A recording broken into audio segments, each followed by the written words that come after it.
kweli ndani yake. Watu wenye vipara hawana mpango wa kupakapaka marangi kwenye vichwa eti kuficha mvi sijui ataonekana mzee. Tayari umri ukifika umefika bwana, namba ikisoma imesoma. Kwa hiyo punguza hizo mambo. Lakini pia uwaga ni watu wa kujiamini. Mara nyingi vipara watu wanaonekana wakakamavu kweli. Yaani anza kufanya utafiti hata kwenye kutembea. Unaona mtu mwenye kipara akishika briefcase hapo ofisini, angalia nani ana kipara kwanza. Bosi gani ana kipara? Naongelea kipara cha kwenye kichwa cha binadamu. Siongelea nimeongea hapa mfano mdogo kwamba wakati mwingine unaweza kaenda garage yule fundi akakwambia kwamba gari yako ina kipara, tairi yako ya gari ina kipara. Unasema hivi ni nini? Ni kwamba naongelea kipara cha binadamu kwenye kichwa cha binadamu. Kwa hiyo mtu ambaye utamuona kabisa yani akitembea anatembea kimwamba hivi, yuko na briefcase, upara kaupaka mafuta unang'aa. Yani kwa kweli inakuwa ni nzuri. Lakini pia utunzaji rahisi wa muonekano. Watu wenye vipara hawaendi kukata ile style saluni.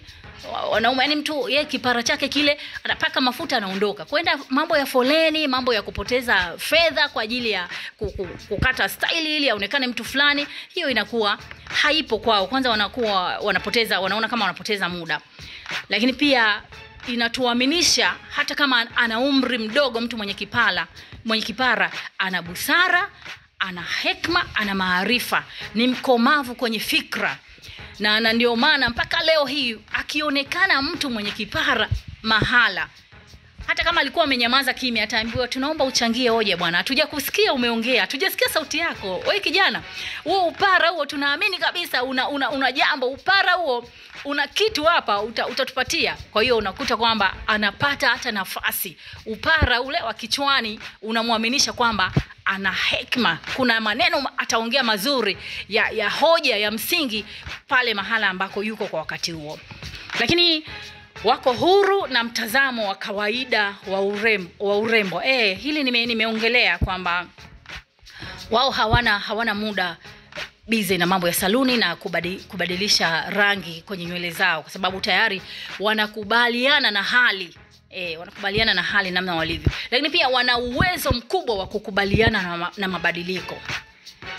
Kukubali kipara ni dalili ya mtu kukubali mabadiliko ya maisha, kama uzee au kupoteza nywele kwa sababu ya afya. Hii kweli kabisa, hii kweli. Yani nina mtu mmoja ninamfahamu, na huwa ninajiulizaga hivi ni kile kipara chake cha kichwani ama ni mtumishi wa Mungu. Ni mtumishi wa Mungu. Yani nimekuwa nikimfuatilia mafundisho yake na niseme tu kwamba kupitia mafundisho yake, yani kuna maeneo nimenyooka, kuna maeneo